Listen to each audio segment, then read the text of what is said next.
Before we begin, take a moment to get comfortable. Let your arms go heavy, your breath slow. And as you listen, feel free to leave a comment sharing what time it is, where you are, and what city or village you're listening from. It's love to know. And if you'd like more quiet stories like this one, don't forget to subscribe so they gently appear when you need them most. Now, let's begin. You are not as solid as you seem. Your skin, your thoughts, the way you move through the world, they feel permanent. But inside your head, something softer is happening, something more fluid, more alive.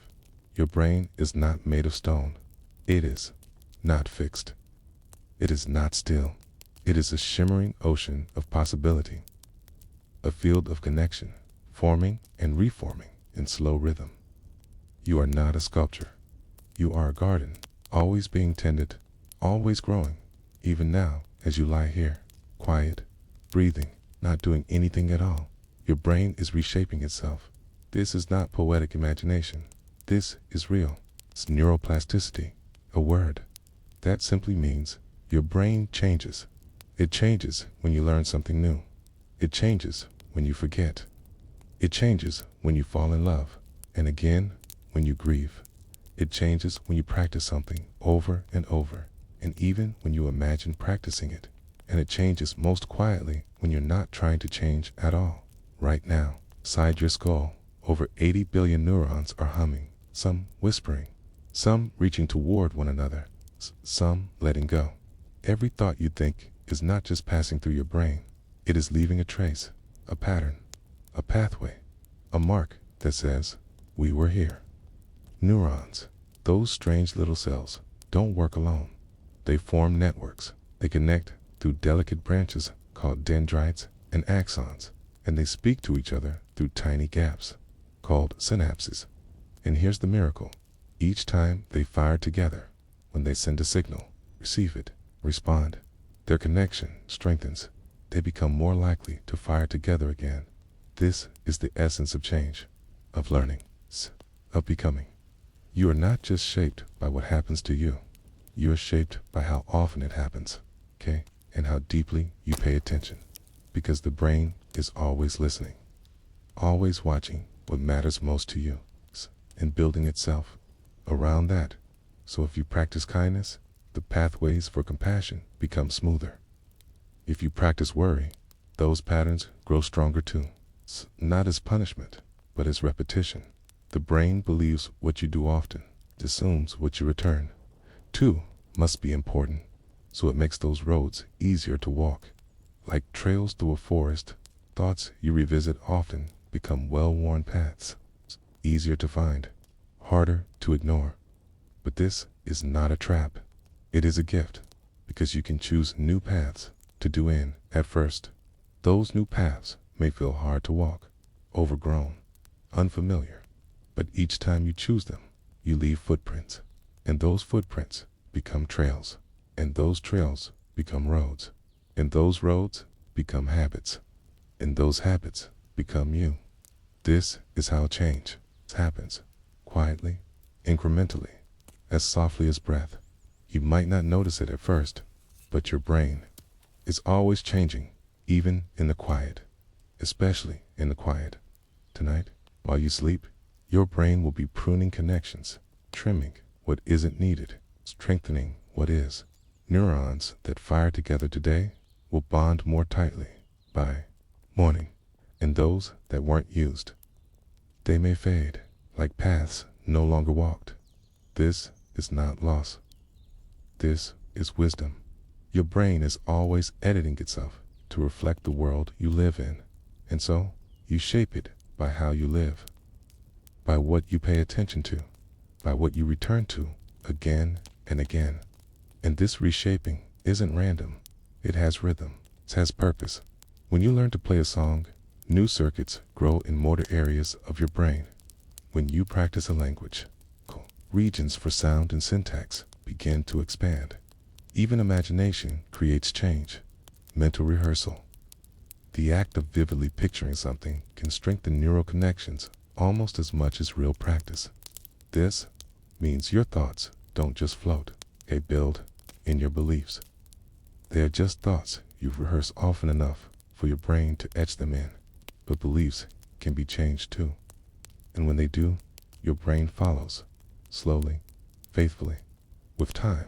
So if you've ever felt stuck in a habit, in a thought, in a version of yourself you've outgrown, know this: you are not fixed. You are not finished. You are still shaping yourself, even now, especially now. Even if you feel tired, even if change feels far away, even if you're not sure what you want to become, the act of noticing, the act of gently paying attention begins the change. Like water flowing over stone, like wind carving dunes, like roots splitting sidewalk. Your thoughts reshape the matter they live inside, and that matter. Your brain is on your side. It doesn't judge. It doesn't demand. It listens. It builds quietly, always. So tonight, as you lie still, you are not idle. You're becoming. Neurons are adjusting. Some are reaching. Some are letting go. Some are sparking with memories, dreams, hopes, not yet spoken. And as you drift into sleep, your brain will begin its nightly dance, replaying, refining, gathering the threads of today and slowly weaving them into something new. You are not who you were this morning. You are already different. Not in a way you can see, but in a way that matters. You are not static. You are not stuck. You are seafoam, reshaping with every breeze. And just beyond tonight's changes, another quiet mystery begins to rise. The soft, shimmering way your brain rewrites memory each time you call it back again. Asterisk. Memory feels like a photograph, like something frozen, clear, untouched, a picture you carry in your mind. But your brain doesn't work like a camera, doesn't store images as they were. It rewrites them. Each time you remember something, you are not retrieving a perfect copy. You are recreating it, piece by piece, thread by thread, gently and with small changes, like an old quilt you take out each year, patching a tear, changing a color, adding something soft that wasn't there before. Your memories are stories you keep rewriting, and each telling makes the story feel more true, but also more yours. This is the beauty and the mystery of reconsolidation. That's the name scientists give to what your brain does when it recalls a memory. It destabilizes it, softens the structure, makes it pliable, ready to be updated. And then it stores it again, not as it was, but as it now seems. This means every memory is part old, part new, part reality, part feeling, part fact, and part what you've become since then. Because who you are now changes what you remember, and yet your memories still feel solid. They still feel real, because your brain wants them to. Your brain does not want to confuse you. It wants to help you navigate the world. So it offers stories that feel whole, but quietly beneath the surface.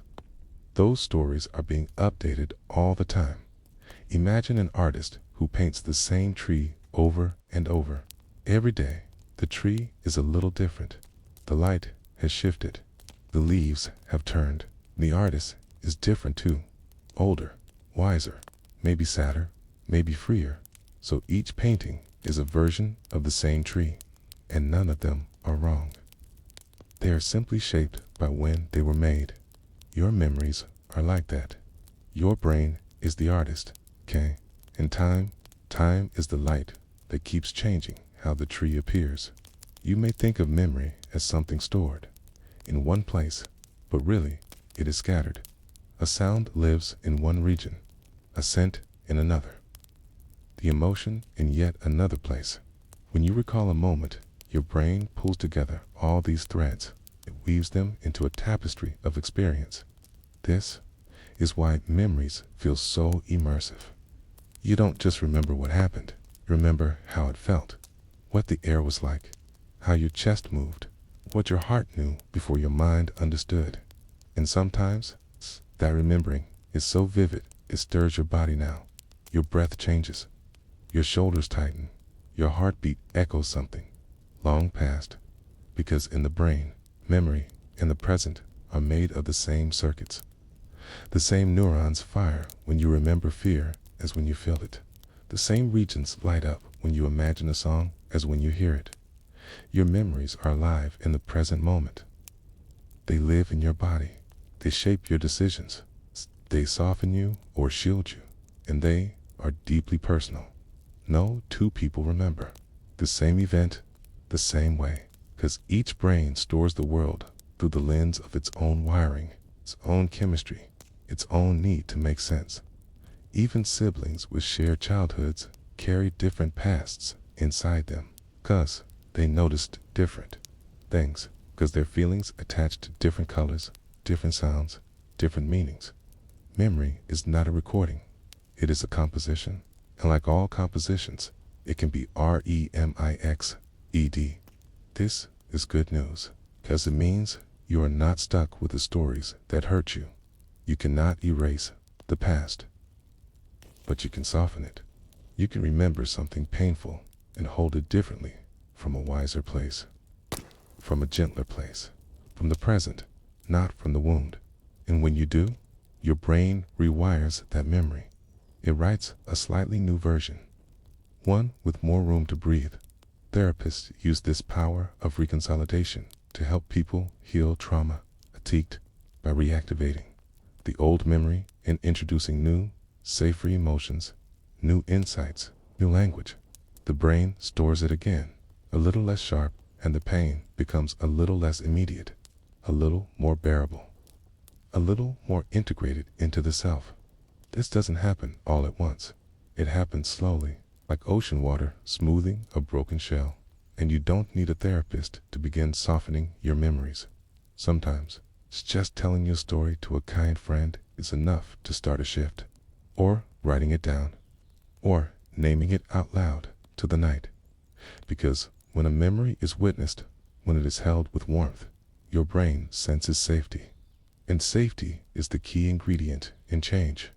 You can also reshape memories through ritual, lighting a candle, visiting a place again, writing a letter you'll never send. These acts give your brain a frame, a container in which to hold emotion. And when emotion is held, it can move, it can transform, and it can leave behind a story that doesn't trap you, but frees you. Not all memories are painful. Some are precious, golden, the kind you wish you could keep exactly as they are. But even these change. They fade. Around the edges, they lose details. And yet, they stay beautiful, because their value is not in their accuracy, it's in their essence. The laugh you can almost hear. It's a sunset you still feel in your chest. It's the hand you once held. The moment your heart opened and you understood something without needing words. These memories live not just in your brain, but in your posture, in your habits, in your dreams. You are built of remembered moments, and that building never stops. Tonight, your brain will revisit many memories, some from today, some from long ago. It will sift through them, keep what matters, gently let go of what doesn't. It may weave two unrelated things together, a conversation from the morning with a feeling from years ago, and in doing so, it may build something new. This is why sleep is so important. It's when your brain does its deepest memory work. Without sleep, your memories tangle. With it, they settle into place, and sometimes they even change while you dream. You may wake up feeling differently about something, without knowing why. That is the quiet power of the mind. Always processing, always editing, always offering new versions of the story of you. So if tonight you find your mind wandering back to something tender, to something hard, to something precious, know that this is part of the process. Your brain is tending your garden, rearranging the stones, sweeping the path. It is not betraying you by changing the memory. It is caring for you. It is making space for who you are becoming. And just beyond this soft work of memory, another gentle process begins. The quiet art of learning, and how your brain sculpts its thought with each new attempt. Learning is not loud. It doesn't shout, doesn't announce its presence with fireworks. It is quieter than most people realize. A soft, invisible shaping, like rain slowly wearing stone, or wind carving desert rock into smooth, graceful curves. Inside your brain, learning is the sculptor. It does not use tools of steel or heat. It uses repetition. It uses focus. It uses curiosity. And it uses time. Neurons, the cells that carry thought, do not just fire randomly. They form patterns. They speak to each other in circuits and loops. And when you learn something new, those circuits begin to form, delicate at first, like pencil sketches on wet clay. At first, the shape is rough. You may try something, a new idea, a skill, a feeling, and feel the awkwardness of it, like trying to write with your non-dominant hand, like trying to walk a new path in the dark. But your brain is listening. It pays attention when you repeat. It strengthens the signal, okay? And each repetition deepens the groove. This is called long-term pantiation, a gentle strengthening of the connection between two neurons when they activate together again and again. Imagine two friends who keep meeting at the same cafe until one day they just start walking there together. That's how learning works. Each time you return to the same idea or practice, those neurons begin to expect each other. They bond. The sculptor smooths the pathway so that the thought can travel more easily, more quickly, with less resistance. And that is how something once hard becomes easy. How something unfamiliar becomes second nature. It is not because you've grown smarter. It is because you've grown grooves. You have reshaped the architecture of your mind. Your brain is not made of stone, but it is sculpted all the same. Let's say you're learning to play the piano. At first, your fingers hesitate. They don't know the keys. Your brain must work hard to translate sound into motion. But with each practice, your brain lays new pathways. The hand becomes an extension of the ear. The thought becomes movement, and then eventually becomes music. You have rewired yourself. You can do the same with language, with emotional habits, with complex reasoning, or with the simple act of pausing before you speak. Every act of learning is an act of rewiring. Sometimes we think of learning as something that belongs to school, to childhood, to classrooms, to textbooks. But in truth, you are always learning, even when you do not mean to. Every time you make a mistake and notice it, you are learning. Every time you change your mind, you are learning. Every time you try again, you are carving a deeper groove into the living clay of your brain. This is what makes humans so deeply adaptable. You were not born knowing how to ride a bicycle, or how to comfort a friend, or how to forgive yourself. But you learned, and each of those learnings reshaped the way your neurons connect. What's even more remarkable is that learning can happen without moving a single muscle. You can close your eyes, visualize a motion, the flick of a tennis serve, the turn of a dance step, the rise and fall of your voice, and your brain begins to sculpt, because your brain doesn't entirely distinguish between real and imagined rehearsal. This means that intention alone can begin to rewire you. When you imagine change, really imagine it, with emotion and vivid detail, your brain begins to shift. The sculptor lifts its hands, brushes away the dust, and starts to reshape the clay. Not all learning is about facts or skills. Some of the deepest learning is about who you are, how you respond to challenge, how you interpret failure, how you find safety after being hurt. These are lessons written slowly, sometimes painfully, into the body of the brain, and yet they too can be reshaped. Neuroplasticity does not judge.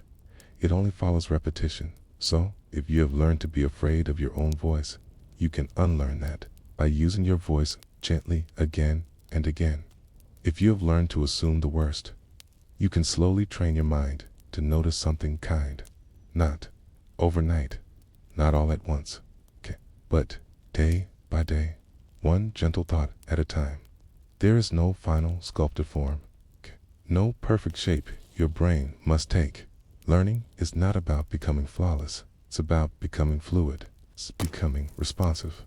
Becoming aware of your own mind and how it moves, like a potter's wheel that never stops turning. You are always shaping and reshaping yourself, and in this slow turning, there are moments of stillness.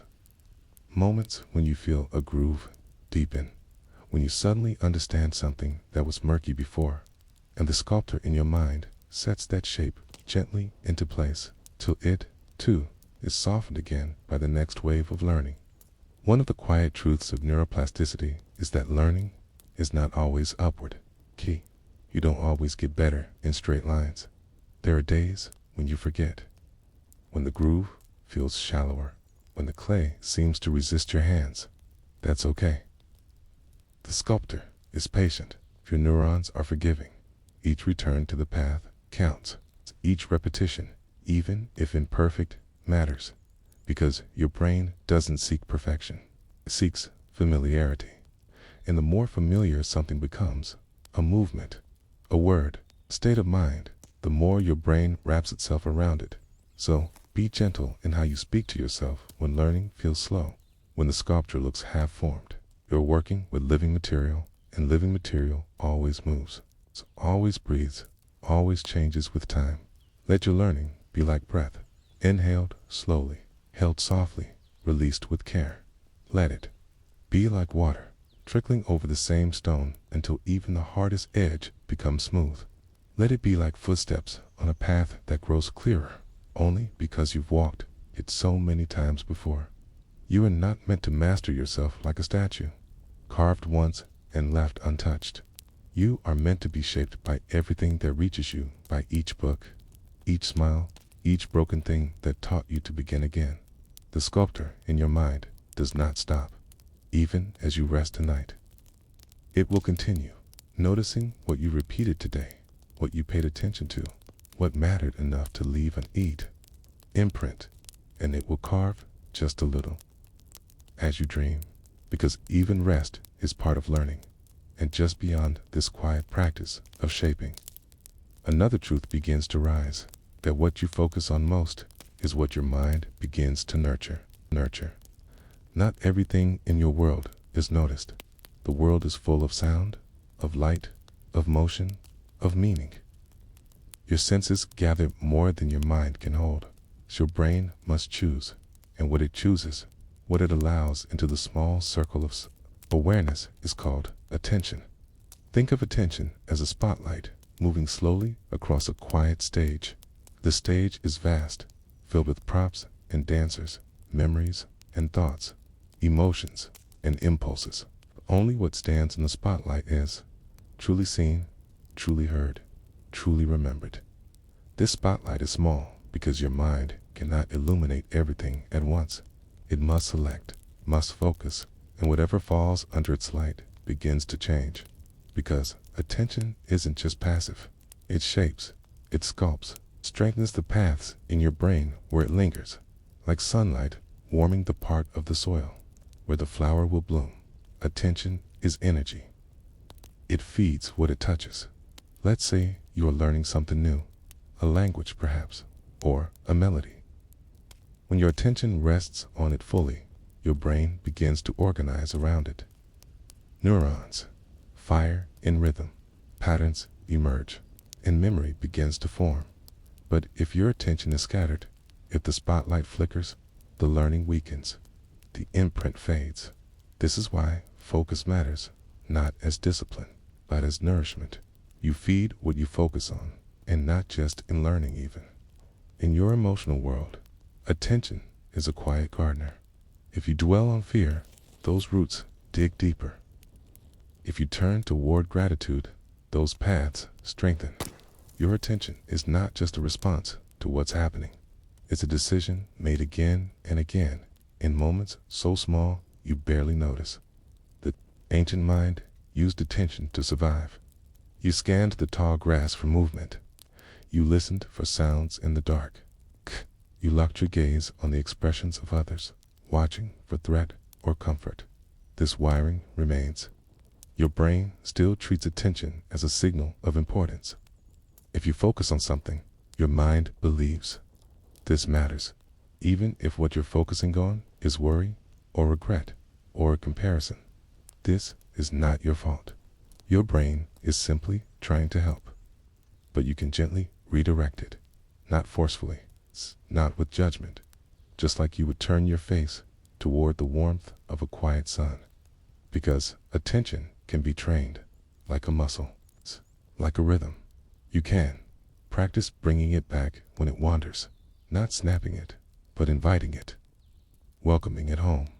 Meditation teaches this. So does art. So does the simple act of listening to someone without waiting to speak. And as you train attention, you train your mind. Because attention is not just about what you see, it's about how you see. Imagine looking at a tree with one kind of attention. You simply register tree. With another, you notice the curve of its branches, the texture of its bark, the stillness of its presence. And with yet another kind of attention, you feel what the tree evokes in you: memories, longings, peace. The object hasn't changed, but your attention has deepened, and so has your experience. This is called selective attention, the ability to choose what you notice, and how deeply. And the more you choose to attend to the meaningful, the gentle, the real, the more your brain strengthens those inner paths. Think of a musician listening not just for the notes, but the silence between them. That's attention. Think of a parent hearing a child's voice in a crowded room. That's attention. Think of yourself now listening to this, letting each sentence sink like rain on soft earth. That, too, is attention, and your brain is responding. Even in rest, even in this gentle state, your attention is feeding something. Some part of you is growing because you are allowing it space. There is a phrase in neuroscience: neurons that fire together, wire together. But before neurons fire, attention decides. It is the spotlight operator of the theater of your mind. It cues the actors. It opens the scene. And the more you shine that light on a thought, a feeling, a memory, the more central it becomes. This is why attention is tied to identity. What you pay attention to, you begin to believe, is who you are. If you constantly focus on your flaws, your mistakes, your fears, those become louder.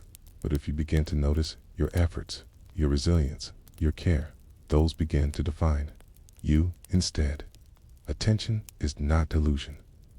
It does not require ignoring truth. It simply means choosing where to rest your gaze in a world too large to see all at once.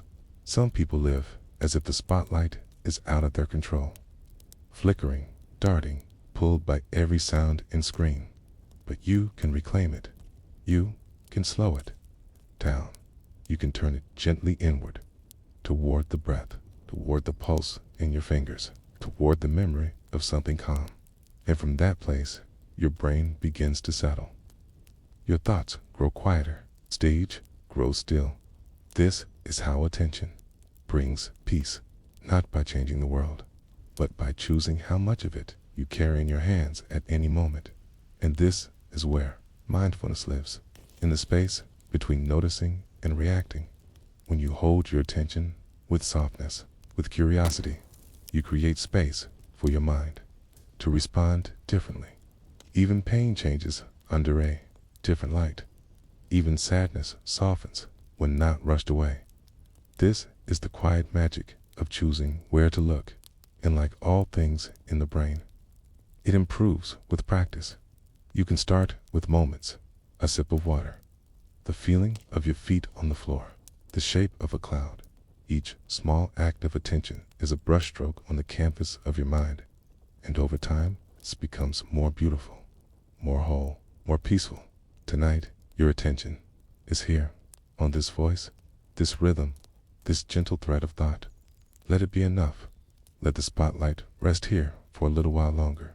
And when it moves again, as it will, let it move with care, with kindness, with awareness, because just beyond this focused light, your brain continues its quiet work, editing, remembering, forgetting, preparing to shape your sleep into something meaningful. And just beyond the softness of attention comes the deeper rhythm, the cycle of sleep and waking, where the true rewiring of your thoughts quietly begins. Sleep may feel like nothing, a falling away, a surrender, a slipping through soft velvet into stillness. But behind your closed eyes, the brain is not silent. It's become something else entirely, not inactive, but transformed. As your body lets go of the day, your mind begins its deepest work. Sleep is the unseen sculptor, the silent editor, the patient gardener of the life you lived while awake. Throughout the day, your mind collects. It gathers every sound, every glance, every movement, every unfinished thought. It picks up meaning and memory like dust on your shoes after a long walk. Some of this is precious. Some is noise. Your brain doesn't know the difference right away, but as you sleep, it begins to sort. This is the quiet miracle of the sleep cycle, a rhythm of phases, each with its own task, each refining what you've gathered. You do not move through sleep once. You pass through waves again and again.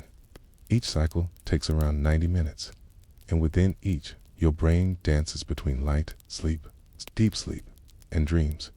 In light sleep, your muscles begin to relax.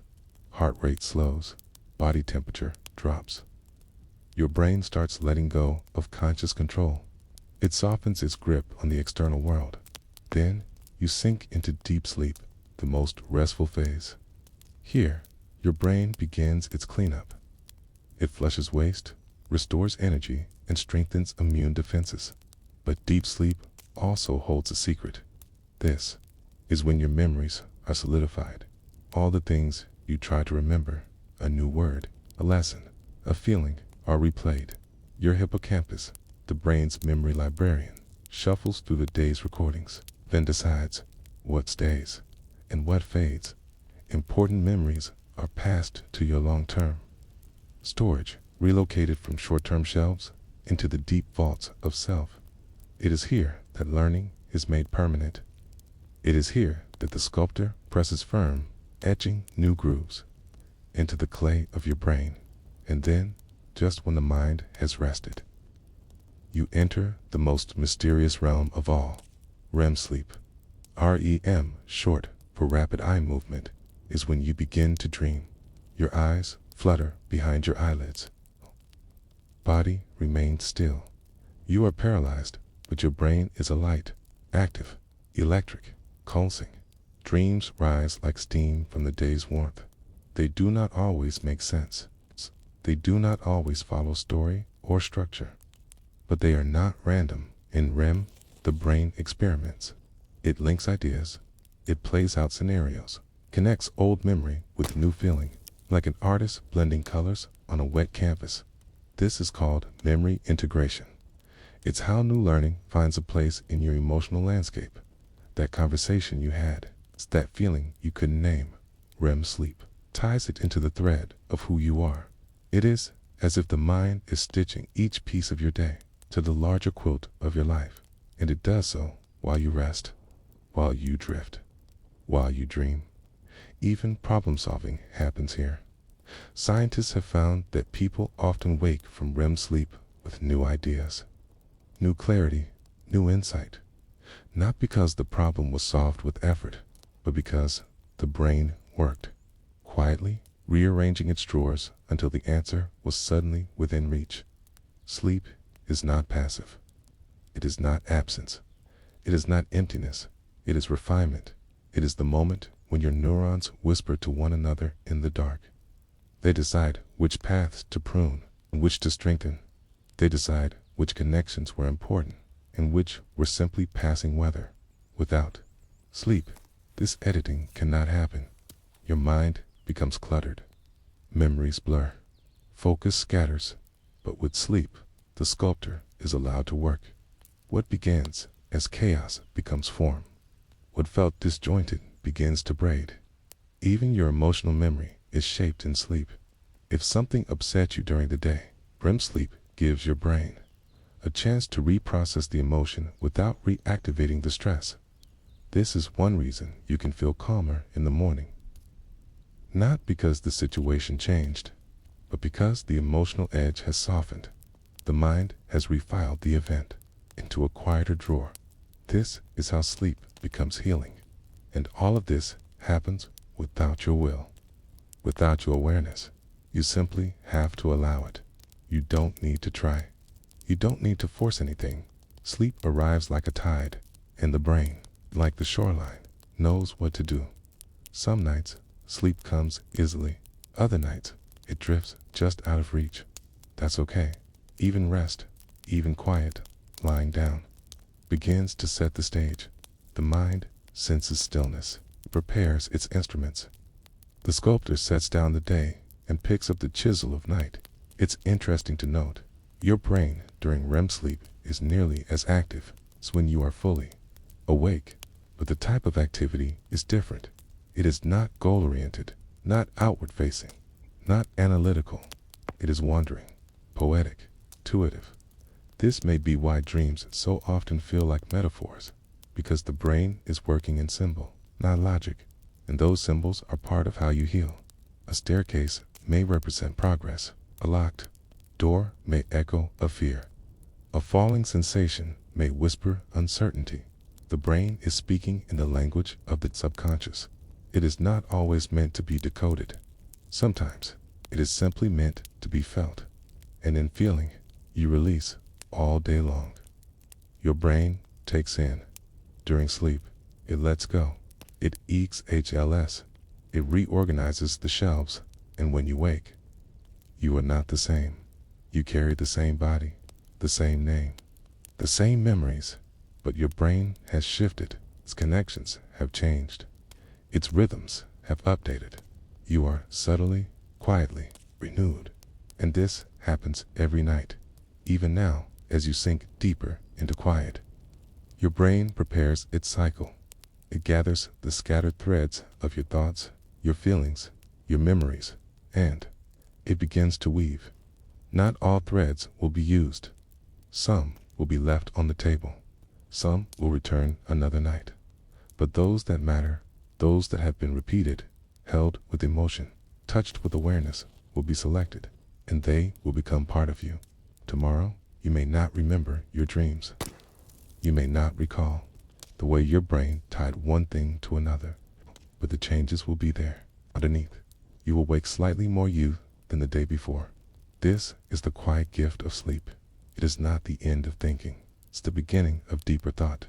It is not the pause in your growth. It is part of the rhythm that makes growth possible. So tonight, as you rest, know that your mind is not drifting aimlessly. It is sculpting. It is pruning. It is rewiring. It is healing.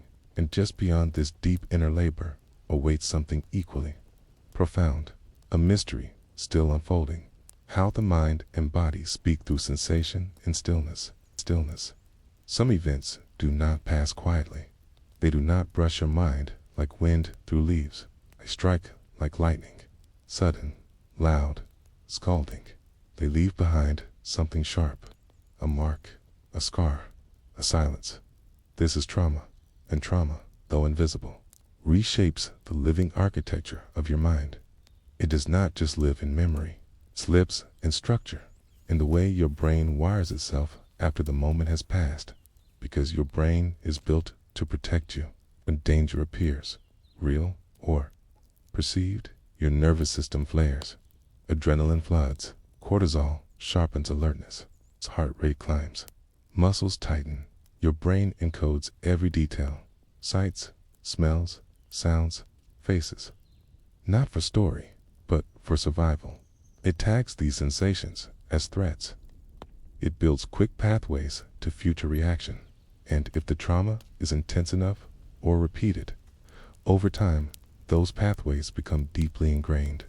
They become grooves.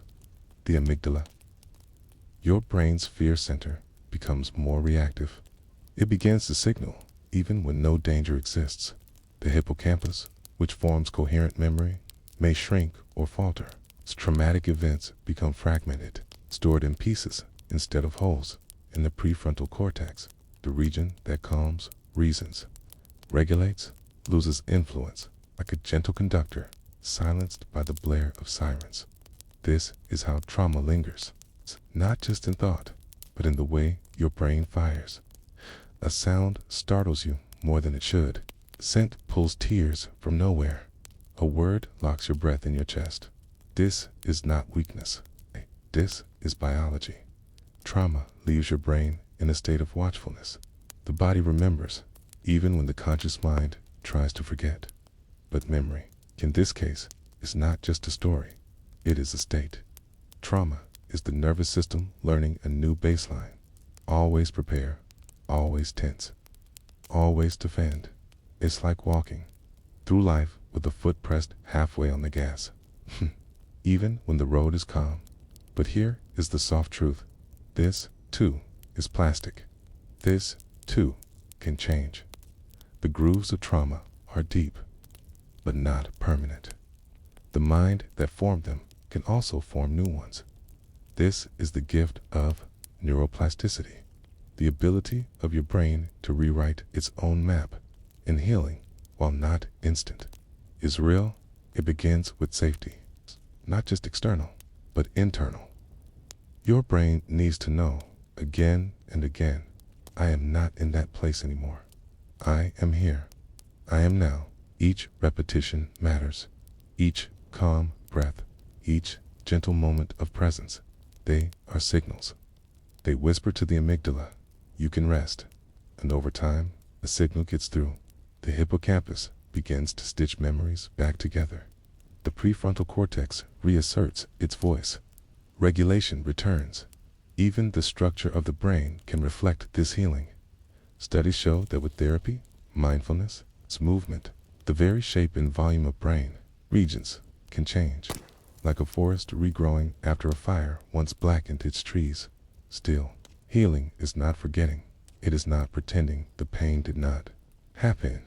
It is letting the pain be part of your history without being the author of your future. You do not erase trauma cues. You recontextualize it. You reclaim your power to choose which paths you walk again. In this way, your brain becomes a landscape, not of damage, but of growth. A river can carve a canyon, but life grows along its edges. Trauma may remain as a shape in the mind, but no longer as a master of the present. And even the triggers, those sounds, scents, memories, begin to soften through repetition, through safety. They lose their urgency. They become recognized, but not obeyed. This is known as extinction learning, the process by which your brain learns that the old danger is no longer here, that the flame is gone. Even if the shadow still flickers, in here, to sleep helps. Deep, restorative sleep allows your mind to reprocess emotion, to file memories in calmer drawers, to lower the alarm bells that trauma once rang. Dreams, especially REM dreams, are part of this. They allow your mind to revisit the past safely, without re-triggering the full storm. This is why sleep disturbances are common in trauma, and why healing so often begins with the return of rest. Because in sleep, you can begin to rewire, gently, silently, night after night. You do not need to do it all at once. You do not need to feel healed to be healing. Some days will feel stuck. Others will open softly, like petals in spring. The brain does not grow in straight lines. It spirals. It loops. Returns to places only to see them differently. This is not failure. It is how real change moves, and you are changing. Even now, in the quiet of this listening, your nervous system may soften. Your breath may deepen. Your thoughts may slow. These too are acts of repair, because each moment of stillness tells your brain a new story, that peace is possible, that you can come home to yourself. Neurons, once shaped by fire, can be reshaped by gentleness. They just need time and safety, and repetition. Healing is not dramatic. It is often boring, quiet, invisible. It looks like a good meal, a walk in the light, a conversation where you feel heard. It looks like saying no, or saying yes, or saying nothing when nothing needs to be said. It is the practice of choosing presence when fear wants to flee, of choosing softness when harshness feels safer. These choices change your brain, and they are always available again, even if they were missed yesterday, because your brain, though once hurt, is not broken. It is responsive. It is alive. It is willing to become new if given a chance. And so, slowly, your inner world changes.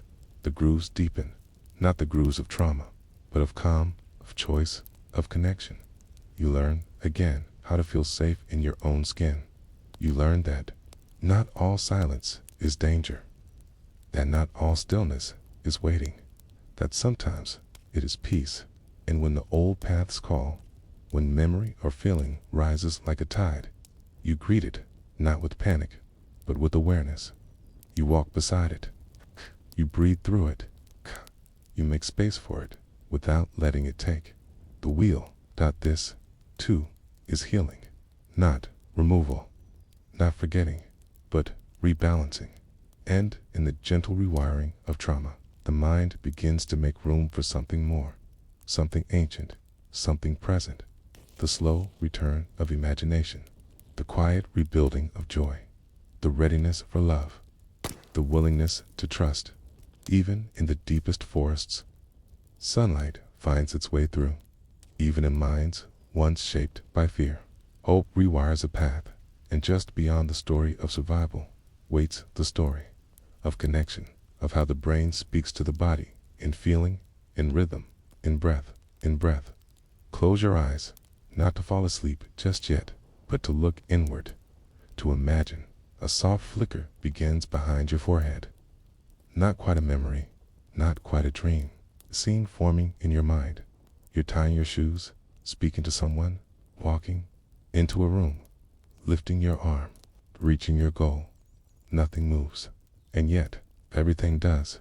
This is imagination, and your brain is already responding as if it were real, because your neurons don't draw a sharp line between action and imagination. When you mentally rehearse something, you fire the same circuits you would if you were actually doing it. The same networks light up, the same muscles prepare, the same signals begin to ripple. It is, in many ways, a rehearsal, not for fantasy, but for reality. Athletes use this, so do musicians, pilots, public speakers, surgeons, dancers. They close their eyes and play the movement in their minds, step by step, gesture by gesture, and the brain responds. It lays the pathways, strengthens the signal. It practices quietly. Even simple visualizations can increase strength, fine timing, calm anxiety. What's even more beautiful is that it's not limited to performance. You rehearse being calm. You rehearse speaking kindly. You rehearse changing habits, choosing softly, responding differently, and your brain listens. Each time you imagine an action, you're helping build the path to it. You're reminding your neurons, this is possible. This is where thought becomes tool, and imagination becomes bridge. It's not about pretending. It's not about tricking yourself. It's about giving your brain a safe space to learn a new way of being. A dry run, a whisper before the voice, a stretch before the leap. Even imagining a different emotional response creates real change. Picture yourself feeling calm in a moment that usually overwhelms you. Walk through it slowly. See? Your face, your breath, your gestures. Feel the peace, the self-trust, the space around you. You're not just visualizing, you're rewiring, because your mirror neurons, the ones that fire when you observe others in motion or emotion, also activate during your inner visions. It's why stories move you, why watching someone smile can make you feel warm, why imagining someone's pain can make your chest tighten. Your brain practices reality before it happens. It learns from those previews. So the question becomes, what are you rehearsing each day? What do your thoughts dwell on? Well, silent scripts are repeating, because those thoughts shape the mind that wakes tomorrow. This is not about perfection or performance or manifesting. This is about gentle awareness. Imagination is your brain's sandbox, a space to try, test, to explore, to gently return to what matters without the pressure of doing it perfectly. And it's not just the motor cortex, the area involved in movement, that lights up. It's also the prefrontal cortex, where planning and decision-making reside, and the parietal lobes, where spatial understanding forms. Even the limbic system, which governs emotion, responds to inner rehearsal. Your brain doesn't sit idle while you imagine. It builds and builds and builds. Over time, these inner rehearsals become a foundation, so when real moments come, your mind doesn't panic. It remembers, it recognizes, it knows the steps. Even if your body hasn't done it before, your brain has, and it leads the way. This matters even more when you're healing from fear, some pain, from doubt. Sometimes the action itself feels too big, too far away, but the image, the thought, the silent rehearsal, that's reachable, and with repetition, it becomes familiar, less frightening, more yours. This is one way neuroplasticity listens to intention. It doesn't wait for you to move mountains. It listens to the quiet of your inner theater. It rewires in response to gentle, repeated thought. You may not notice it at first, but something shifts. You speak a little more kindly to yourself.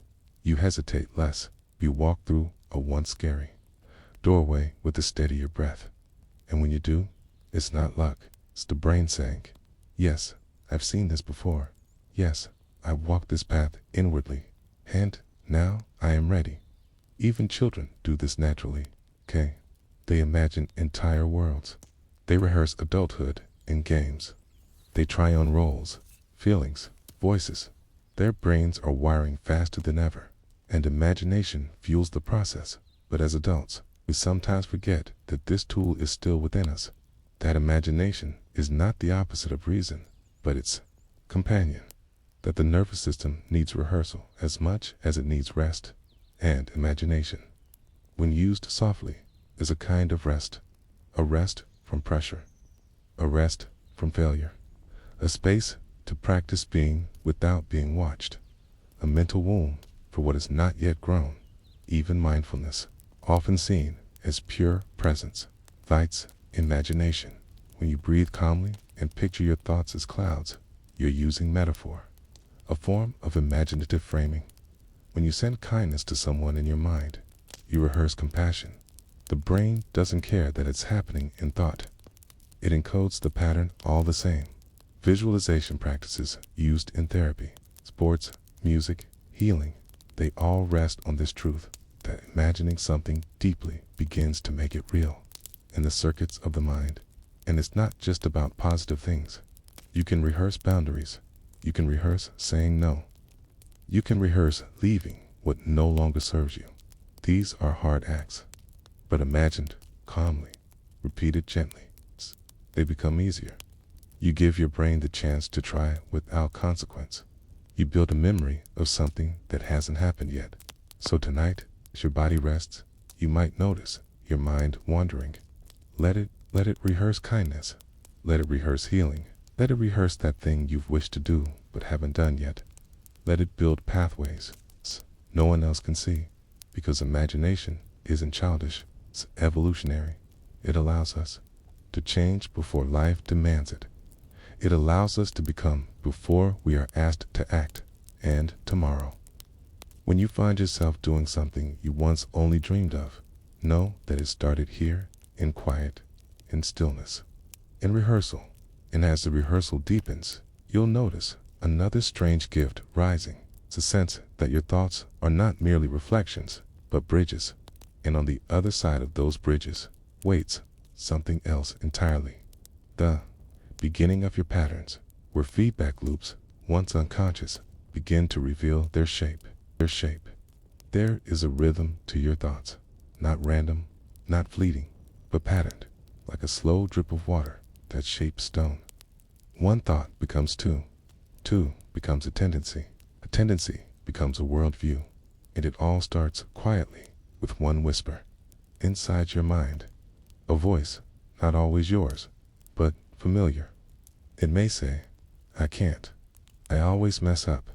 No one really sees me. Or, I've got this. I'm growing.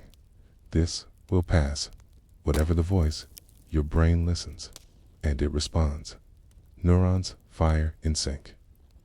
Building bridges from thought to emotion, from belief to behavior. This is the feedback loop of thought, a self-sustaining spiral where your inner monologue becomes your outer experience. It begins with a signal. Your brain, always alert, receives a cue, internal or external, a feeling, a memory, a word from someone else. A thought is born, not from nowhere, but from all that has come before. And that thought lights a network. Neurons fire, send signals, release chemicals. If the thought is repeated, connections strengthened at your brain says, this is important. This is worth remembering. This is who we are. The more you return to that thought, the easier it becomes to access. The less effort it takes, and soon it becomes automatic. You don't choose the thought anymore. The thought chooses you. That is the loop. From thought to feeling, to reaction, to reinforcement. You think, you feel, you act in alignment. And the result supports the thought again. It deepens the groove. It strengthens the pathway, and then it becomes belief. Not in a philosophical sense, but in a neural one. A belief is a highly reinforced thought, a conclusion your brain keeps drawing because the evidence seems to support it. But here's the quiet secret. Your brain sees what it expects to see. If you believe you are unsafe, your mind will find reasons, not because the world is dangerous, but because the filter you look through was trained to search for danger. If you believe you are worthy, you will notice love, opportunity, and kindness in places others overlook. The loop filters perception, and perception shapes reality, but it goes deeper. Thoughts not only loop, they recruit. One pattern pulls in another. A negative thought can spiral into mood, memory, and posture. It tightens your chest. It narrows your attention. It changes your tone of voice, even the way you breathe. And in turn, those body signals send messages back to your brain. The loop closes and begins again. This is how anxiety builds, how self-doubt echoes, how shame nests, but also how confidence grows, how healing compounds, how peace becomes familiar. The loop is not your enemy, okay? It is your mind doing what it was designed to do, learn, repeat, automate. It seeks patterns to conserve energy, to keep you safe, to stabilize identity. But when the pattern no longer serves you, the thought is outdated or untrue. The loop begins to limit instead of liberate. And then the question becomes, can you gently interrupt it? Not with force, not with denial, but with awareness. Can you notice the thought without believing it completely? Can you sit with it without feeding it? 'Cause when you observe a thought without acting on it, you weaken its automaticity. You interrupt the loop. You send a signal to your brain. This is not a pathway I want to deepen. And the brain, adaptive as it is, listens. It begins to prune, to loosen the wires, to let the old groove soften. This is cognitive flexibility, the ability to hold multiple thoughts, to question assumptions, to update beliefs when new evidence appears. And you can train it through mindfulness, through journaling, through therapy, through reflection, through quiet pauses, just like this one. Each time you notice a thought and choose not to ride its wave, you reclaim agency. You shift from reaction to response, and slowly you begin to build a new loop. You practice different thoughts, not blindly positive, but spacious. Instead of, I can't, perhaps, I'm learning. Instead of, no one cares, perhaps, I haven't been seen yet. Instead of, this always happens, perhaps, this is hard, but it's not forever. These thoughts create new signals, new patterns, new emotional tones, and when repeated, they form new loops, because Just as negative thought spirals exist, so do positive spirals.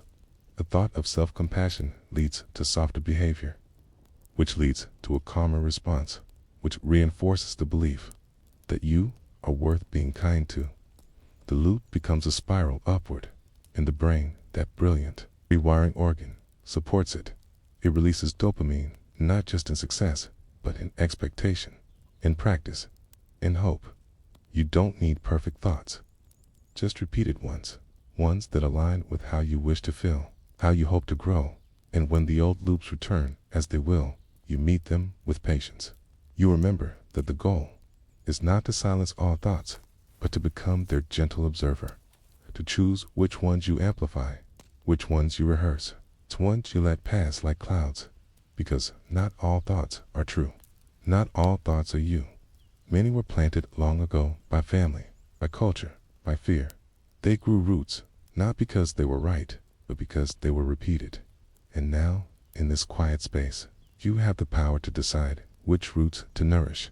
It doesn't happen overnight. It happens in layers, in choices, in pauses between stimulus and response. But it happens, and each time you return to your awareness, each time you reflect instead of react, you shift the loop toward healing. Your brain, its plastic wisdom, reorganizes, not all at once, but persistently, faithfully, like a garden growing in the dark. And as your thoughts begin to shift, you notice something else, a growing stillness, a widening between thoughts, a softness in your breath, a loosening of what once held tight. And in that space, new possibilities emerge, like choosing where your attention goes, not out of habit, but out of care. Which brings us softly to the question, what are you shining your attention on tonight? There is a moment, just before emotion arrives, when the world still feels balanced. Then, quietly, something shifts. A word, a glance, a memory, a sound from the past, a scent, a pause too long, and suddenly, you feel your heart slows or quickens, your skin prickles, your breath tightens or softens, your vision sharpens, narrows, blurs. This is emotion, not just in the heart, but in the body and deeply in the brain. Emotion is not an interruption to thought. It is part of it. It colors how neurons fire, how signals are sent, how memories are stored, how beliefs are formed. Imagine your brain like parchment. Each experience leaves a trace, but emotion determines the weight of the ink. Moments rich with feeling, right, deeper, bolder, they last longer. That's why you remember how it felt to be laughed at, or deeply seen, or left behind, more than what you wore, or ate, or even said. Emotion is the paintbrush. Memory is the canvas. When you feel, your brain listens more closely. It decides, this matters. This is worth wiring in. This is not a flaw. It is evolution. Survival once depended on remembering what was dangerous, what was nourishing, what was joyful. And so, the amygdala, a small almond-shaped structure deep in the brain, stands like a sentinel, tags experiences with emotional weight.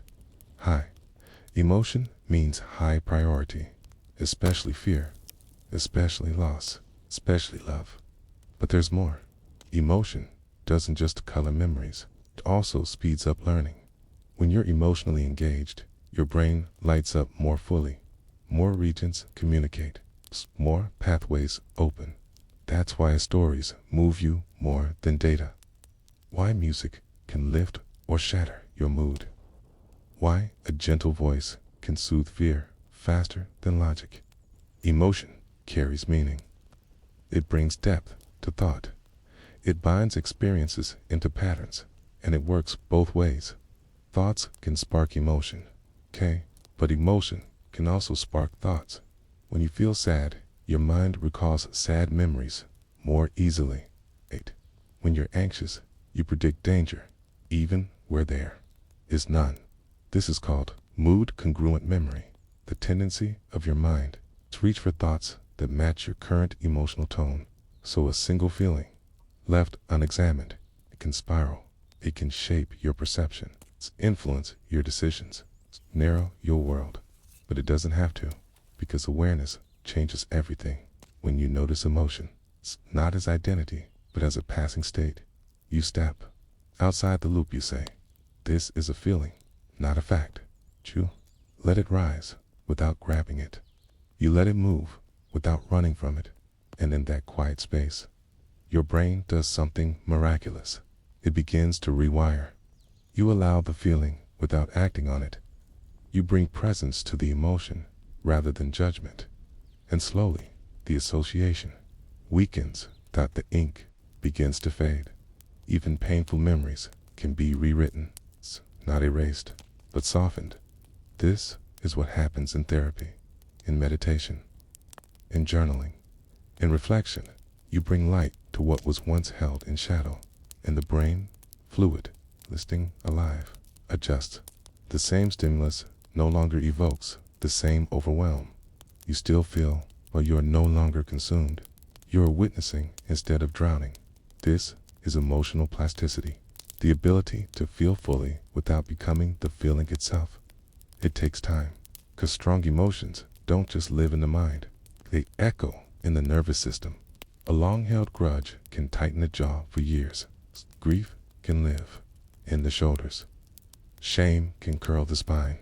The body remembers, but the body also heals with breath, with movement, with safe connection, with rest. Each time you respond to emotion with gentleness, you teach your nervous system, I am safe now. This is allowed. This doesn't have to control me. Okay. And each time you feel joy, gratitude, awe, you deepen those patterns too. Positive emotions are not frivolous. They're medicine. They expand the brain. They increase resilience. They help you see options when fear shows only one door. This is not about forcing happiness or avoiding grief. It's about balance, letting sorrow flow without damming it. Joy root without doubting it, because both are true. You are capable of holding contradictory emotions, hope and fear, love and anger, regret and relief. The brain is not binary. It's symphonic, and emotions are its music. Each tone adds texture to the mind, and the more you allow without resistance, the more flexible your responses become. Emotional intelligence is not about suppressing feelings. It's about recognizing them, naming them, letting them inform, but not define you. So tonight, okay, as you lie still, you might notice feelings rise. Let them. You don't need to fix them.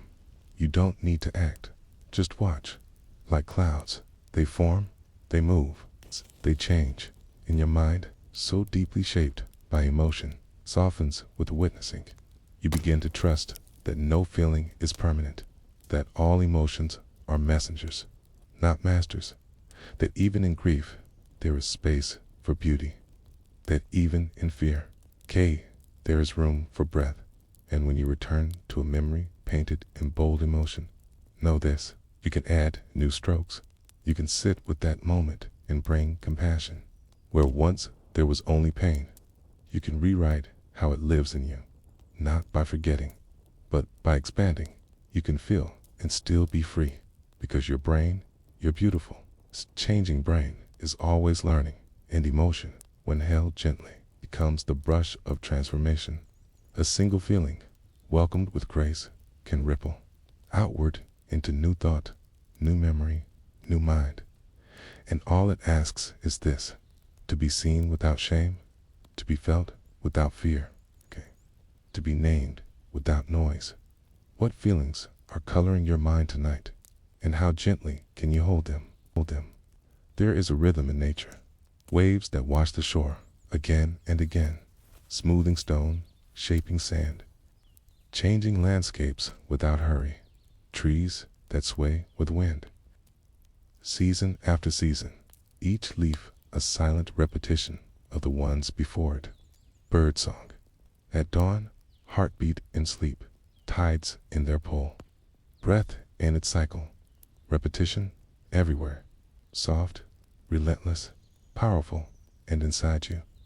The same rhythm pulses Every time you think a thought, practice a movement, feel an emotion, your brain listens, and if you return to it again and again, your brain builds a path, like walking a trail through tall grass. At first, it's effort. You push aside stems, uncertain where it leads, but the more you walk it, the clearer it becomes. Dark grass flattens, soil compacts. Your feet remember the way, and soon you no longer search for the trail. It finds you. That is how the brain learns. It's through repetition. Each time you repeat an action or thought, neurons fire in a specific sequence. The more often they fire together, the stronger their bond becomes. It's called hebion, learning neurons that fire together, wire together. Repetition forges connections. It thickens the bridges. It speeds the signals. It creates fluency. This is why habits form, why skills sharpen, why the unfamiliar becomes second nature. You are sculpted not by what you do once, but by what you do often. You become what you repeat. And yet, not all repetition is conscious. Many of your daily actions were shaped by repetition you never chose. The way you speak to yourself, the way you respond to stress, the posture of your shoulders, the rhythm of your breath. These two were practiced, sometimes in childhood, sometimes in pain, sometimes in environments that taught you to brace, hide, rush, or retreat. But because your brain is plastic, repetition can reshape you. New pathways can be carved, no matter your age, but they don't arrive all at once. They arrive through return, through showing up again and again, even when progress feels slow. Like learning to play an instrument, your brain needs practice. It needs rhythm. A few minutes a day is more powerful than a single moment of effort, because change is not an event. It is a pattern. It grows like moss, quiet, patient, and unstoppable. Even failure, repeated with reflection, becomes a teacher. Even uncertainty returned to with care builds strength. Every time you choose the new path, even when it's difficult, you lay another stone, and with enough stones, a bridge begins to form. This is why consistency matters more than intensity. Why 5 mindful breaths each morning can change more than 1 hour of forced silence once a month. Why practicing kindness once a day, even silently, reprograms more than loud apologies spoken rarely, because repetition is a message to the brain. This is who I want to become. And the brain responds. It allocates resources, grows dendrites, myelinates axons, refines the signal. Like a muscle, the mind strengthens with use. But here's what's gentle and true. Repetition doesn't have to be perfect. Progress is not linear. Some days, practice feels alive. Other days, it feels dull, forced, or forgotten. And still, even in that, there is learning. Because the act of returning, no matter how clumsy, is itself an act of change. You are not starting over. You are continuing. Even pauses are part of rhythm. Even rest is part of growth. Think of how a dancer learns, not by leaping perfectly, but by falling and falling again, okay? And letting the body adjust. Think of how language is learned, by stumbling through words, by repeating phrases until they fit in the mouth. Think of how forgiveness is practiced, not granted in a flash, but chosen each day, a loosening of the fist, again and again. You don't need to rush, because growth, real and deep, lives in repetition, and repetition lives in time. The brain does not demand speed. It asks for steadiness. It asks, what are you willing to return to? Because what you return to, you reinforce. And what you reinforce, you become. So let it be gentle. Let it be sustainable. Let it be laced with kindness. If you're trying to build a new habit, to meditate, to move, to sleep earlier, to eat mindfully, to speak more softly, make the repetitions so small that your brain says yes. A single breath, a single glass of water, a single moment of pause before you react. These are not too small. They are just right, because repetition is not measured by scale, but by rhythm. And rhythm begins with a beat. One beat, then another, then a pattern, then a way of life. Your mind loves rhythm. It syncs with cycles, light and dark, wake and sleep, inhalation and exhalation. You are rhythmic by design, so lean into that. Repeat what soothes. Repeat what heals. Repeat what aligns. And when the old patterns return, the ones you're trying to leave behind, don't panic. Don't shame yourself. Just notice and gently return to the new path, because even noticing is part of repetition. Even coming back is a step forward. You are always learning, always rewiring, always beginning again, and there is no limit to how many times you can begin. So tonight, as your breath settles into its own quiet rhythm, know this: you don't need to change everything. You only need to return with kindness, with patience, with presence to the next step, because in repetition, there is remembering. There is becoming. What gentle habit is waiting for your return tomorrow? There is a forest inside your mind, not one made of trees and moss, but of trails, paths carved by thought, motion, memory, habit. Each time you think something, do something, respond a certain way, you walk that path again, and each time you walk it, the trail deepens, the earth packs down, the way becomes easier, until one day you no longer feel you are choosing the path. It feels as if the path is choosing you. This is the power of learning. But what of unlearning? What happens to the trails you stop walking? What happens to the beliefs, reactions, assumptions that no longer serve you? Do they vanish? Not at first, but the forest, like the mind, has its wisdom. When a trail goes unused, the grass slowly returns, leaves fall, roots stretch across it. The way becomes harder to see, harder to follow, and eventually the forest takes it back. This is unlearning, and it is not passive. It is not forgetting by accident. It is forgetting by choice, by choosing again and again not to walk the same path, by turning left where you always turned right, by pausing where you used to rush, by breathing instead of bracing, by listening instead of reacting. Every time you scoop, choose differently, your brain adjusts, because even forgetting has structure. Even release has rhythm. Inside your brain, connections that go unused begin to weaken. The insulation fades. The signal slows. The path dissolves. This is called synaptic pruning, the brain's quiet gardener. It's trimming what no longer grows. It happens most in childhood, when we outgrow the reflexes and instincts we no longer need. But pruning never truly stops. Even in adulthood, your brain lets go of what you stop feeding. So, if there's a thought you want to release, a fear, a shame, a judgment, you don't need to fight it. You only need to stop watering it. You only need to let it be without obeying it, to see it rise and fall without following. At first, the urge will be strong. It's like muscle memory. The old reaction will call to you. But if you don't walk the trail, if you stand still or take another step, you interrupt the pattern. And in that interruption, new possibility appears. Unlearning is not the same as erasing. It is not forgetting that something happened. It is changing how it lives inside you. It is loosening the grip, softening the echo. Some paths are so old they feel like truth. But age does not equal accuracy. Some beliefs were never yours to begin with. They were given to you by culture, by fear, by people who were also repeating what they had never questioned. Unlearning means pausing to ask, is this mine? Do I still need it?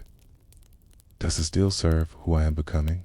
And if the answer is no, you begin the practice of letting go. It won't feel instant. You might forget your unlearning and return to the old path, but each return is part of the process.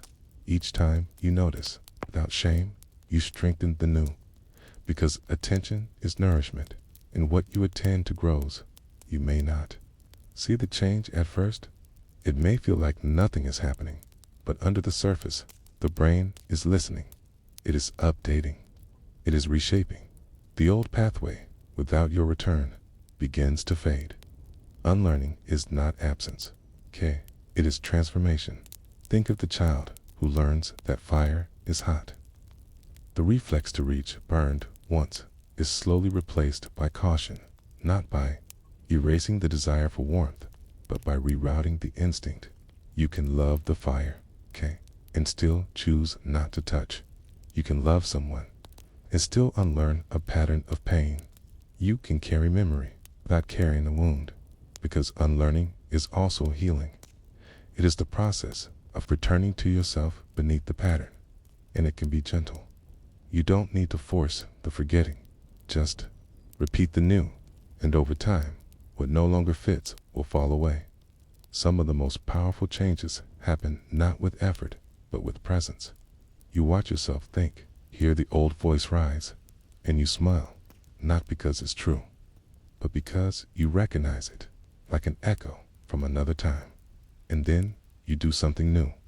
You sit instead of speak. You speak instead of hide. You breathe. You soften. You leave the room. You stay in the room you choose, and the trail begins to fade. The mind is not a map set in ink. It is a living garden. And forgetting can be an act of tending tonight as your thoughts slow. You might notice the old patterns whispering, "It's okay." Let them speak, but don't follow them.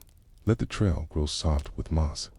Let the forest reclaim it, and trust that your brain, quiet and listening, is learning how to let go tomorrow.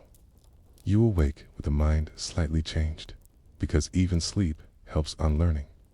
During rest, your brain reviews the day. It reinforces what matters. It begins to trim what does not. Dreams rise. Emotions settle. The gardener works in silence. And you are being made new by what you are no longer choosing. So ask yourself, what am I ready to walk away from?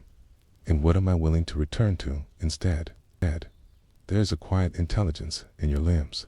Your feet know the weight of the earth. Your arms remember the distance between here and there.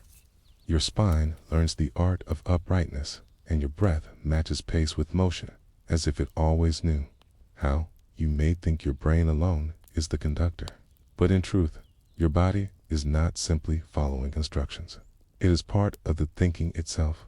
To move is to think, not in words or concepts, but in rhythm, pressure, posture, a language. Your nervous system knows without vocabulary, even before birth. You moved, before you knew your name, before you had memories. You stretched, kicked, floated, riding neural pathways with every twitch. Movement is the first alphabet of the brain. Every time you reach for something, walk, sway, stretch, you are not just exercising muscles. You are engaging networks of the mind. The brain does not sit isolated like a captain at the helm. It extends into every tendon and joint, into every sway of your balance, every shift of your weight. The cerebellum, tucked behind your brainstem, houses over half of your neurons, and it is mostly concerned with movement. It tracks timing, coordination, fluidity. It learns from error, from missteps, stumbles, slips, and refines your future steps, even your sense of where you are in space. What scientists call proprioception is a kind of inner awareness that blends body and brain into a seamless now. Have you ever danced without thinking, moved through a room in the dark, thrown a ball, and known it would land just right? That is embodied thought. It is motion as knowing. And the more you move, the more richly your brain maps the world. Children crawl, climb, spin, not only for fun, but because each motion builds cognition. Balance wires, attention. Cross-body motion supports memory.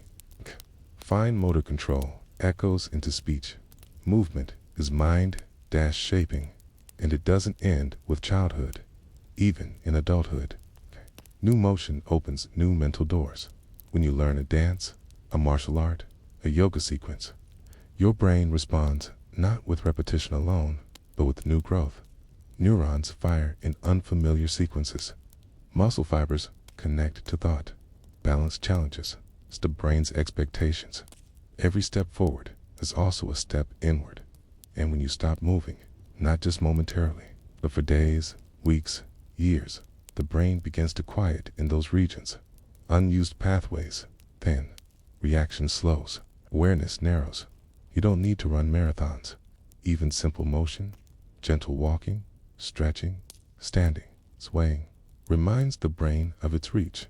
It's no coincidence that movement lifts mood. When you move, stimulate your vestibular system, your balance center, which in turn activates brain areas related to joy and calm.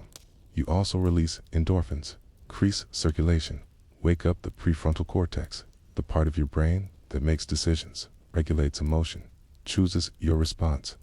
This is why a walk can clear your mind, why dancing loosens sorrow, why pacing helps thinking, why stretching invites peace.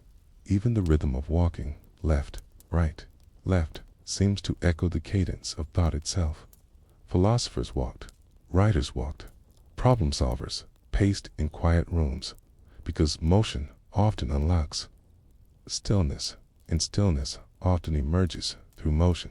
In therapy, movement is now being used to process trauma. When the body remembers what the mind has buried, gentle movement can become language again. Somatic practices, which invite awareness into posture, breath, sensation, can soothe patterns of anxiety, not through logic, but through embodied experience. You don't need to explain the fear. You can feel your way through it, because your body is listening, always, and is speaking to your brain, even when you're not aware. Tiny adjustments, how you hold your shoulders, how fast you breathe, tight you grip, all sent messages upward, messages of safety or threat, messages of alertness or ease.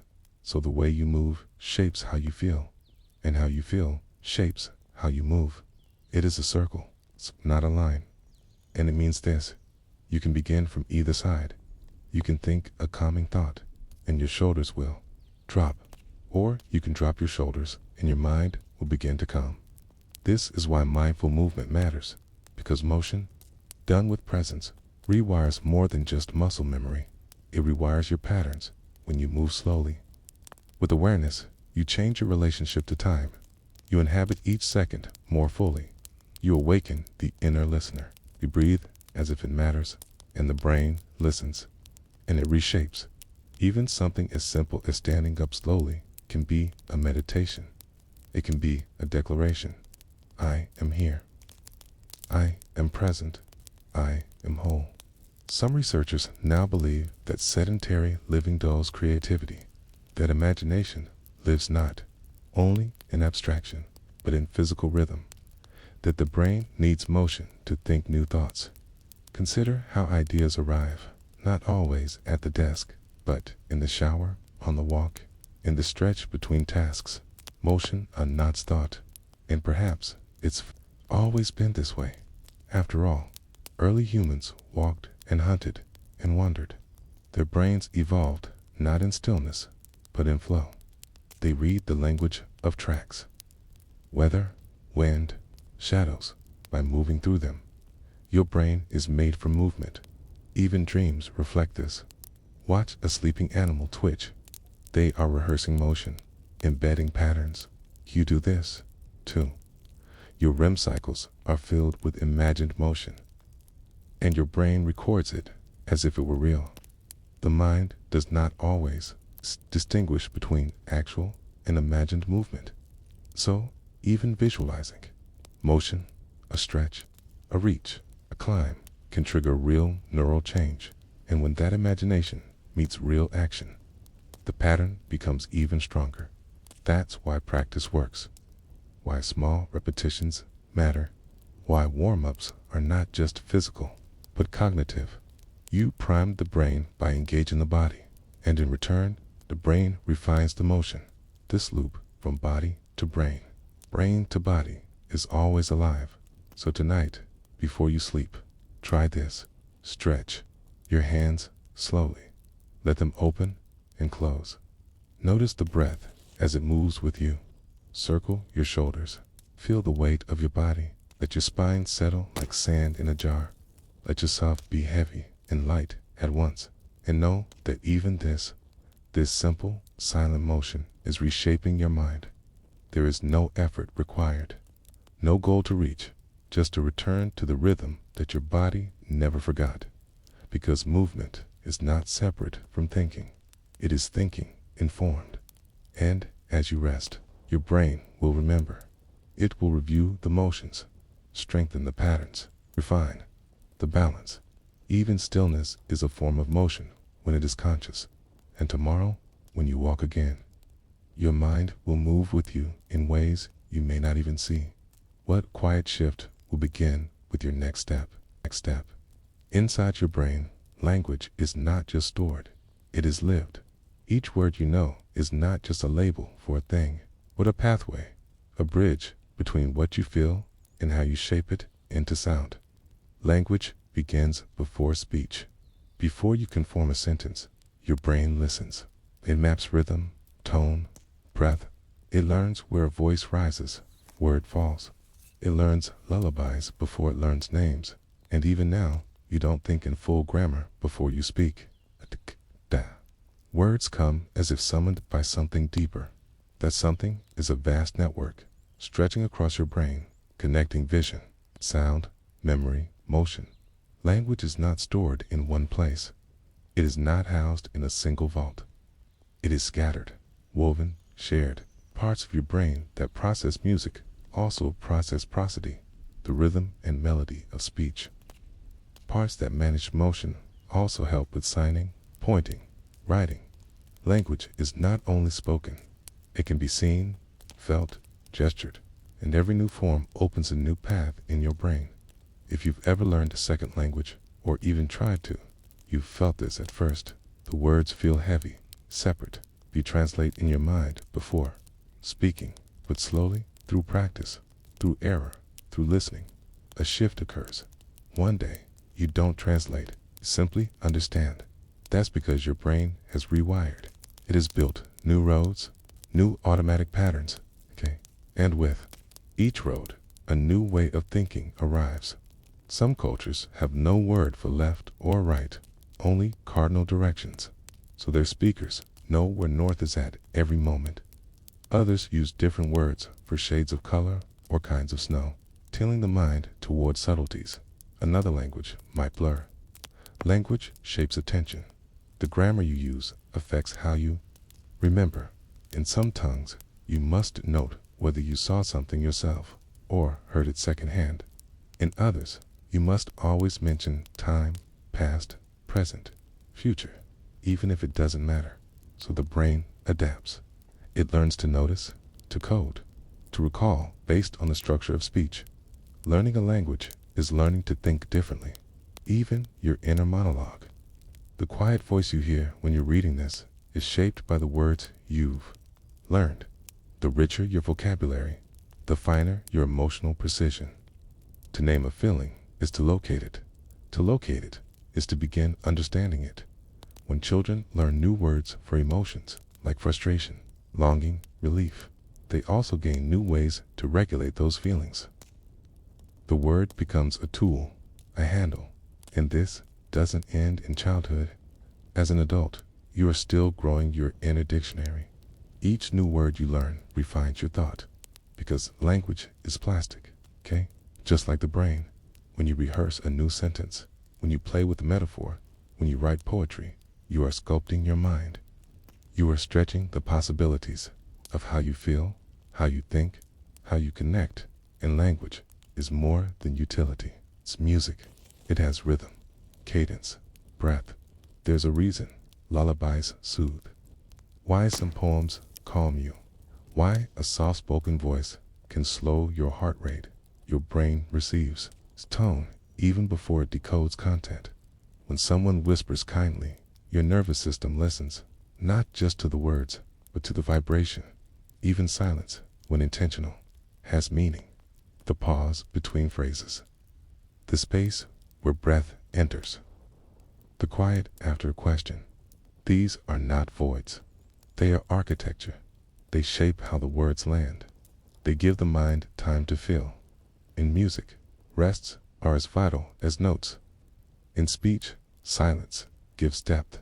So when you speak gently to yourself, you're not only offering kindness, you're also rebalancing your mind. Because harshness wires fast. Critical words light up fear centers, but calm, compassionate words light up pathways of safety and learning. The tone you use with yourself matters, and it can be changed if your inner voice has long been sharp. You can retrain it, slowly, softly, like learning a new accent. Each time you interrupt a cruel thought with a breath, a gentler phrase, you're rewiring. And over time, that becomes your default. Not because you forced it, but because you practiced it. That's neuroplasticity, the brain's ability to change in response to experience. And language is one of its most powerful tools. Even writing, silent and personal, reshapes the brain. Journaling activates the left prefrontal cortex, helping organize emotion, create coherence, reduce limbic reactivity. It's not just getting thoughts out, it's making them real enough to be seen. And in being seen, they can be softened. When you write about a hard memory, you're not reliving it, you're reframing it, making sense, adding structure to the storm. This is why storytelling has always been medicine in every culture. Language has been used to heal through chants, through conversations, through shared myth. Even listening to a story activates your brain's empathy centers. Your mirror neurons fire. You feel what isn't yours. You expand. Language connects you to yourself, to others, to history, and yet silence remains a language of its own. When no words are spoken, your brain still listens. It hears the heartbeat, the breath, the subtle shift of posture. In this quiet, new insights surface. Thoughts settle. Patterns break. This is why meditation often uses breath instead of mantra, because the absence of language is not the absence of thought. It is space, and space is where new wiring begins. Tonight, as you listen to these words, your brain is not passive. It is decoding meaning, sensing cadence, predicting what might come next, comparing, shaping, absorbing. You may not remember all of it, but the rhythm will remain. The soft tone, safe feeling, and that too rewires you. Not all change needs to be loud. Not all rewiring needs effort. Sometimes you only need to listen and let the silence between the sentences reshape what you once believed was fixed. Because tomorrow you might speak to yourself just a little differently. You might pause before you rushed out. You might choose a kinder word, and in that single choice will be building a new path. One shaped not by habit, but by care. What new language might arise in you next? Your first thoughts had no words, no grammar, no plan. Sensation, soft, vivid, raw. The world arrived not in ideas, but in temperature, light, sound, pressure. A mother's voice, a sudden shadow, a warm chest against your cheek. Before memory, before story, your brain began recording, not with meaning, but with wiring. Childhood is a time of great openness, a period of profound neuroplasticity. Everything that enters has the power to leave an imprint. Your early brain was not fully built. It was scaffolding, flexible, eager, unguarded. And that flexibility was your strength, because from birth, you were not only growing cells, you were growing connections at its peak. A baby's brain creates more than 1 million new synapses per second. Every blink, every sound, every brush of air could spark a connection. That's because, in the beginning, the brain builds more than it needs. It casts a wide net. It prepares for any environment. It waits for signals, and the signals come. A gentle voice means safety. A quick flinch means surprise. A familiar scent means home. Repeated enough, these patterns become pathways, and what isn't used slowly fades. This is the dual rhythm of childhood brain growth. Burst, then prune. Build connections broadly, then refine through experience. This is how you learned not just to speak or walk, but how to feel, how to trust, how to see yourself. The structure of your early brain was shaped by what repeated, not what was perfect. A song sung often, a hand held at night, door closed gently.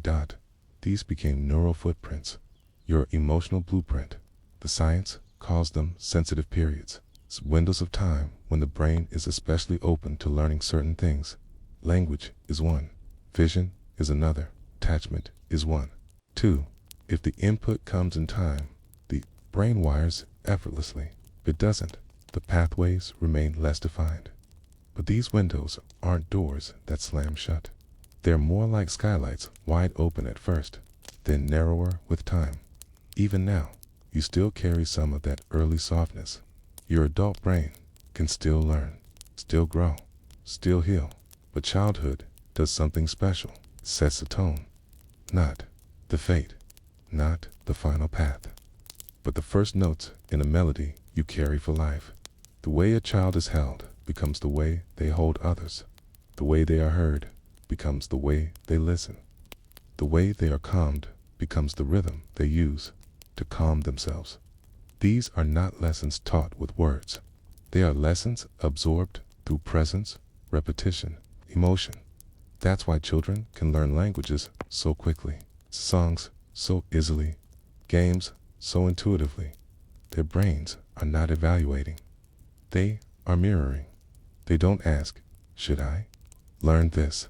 They simply do, because their minds are made to copy and adapt. This mirroring is not just about facts. It's about feelings. If a child sees warmth met with warmth, they learn that emotions are safe.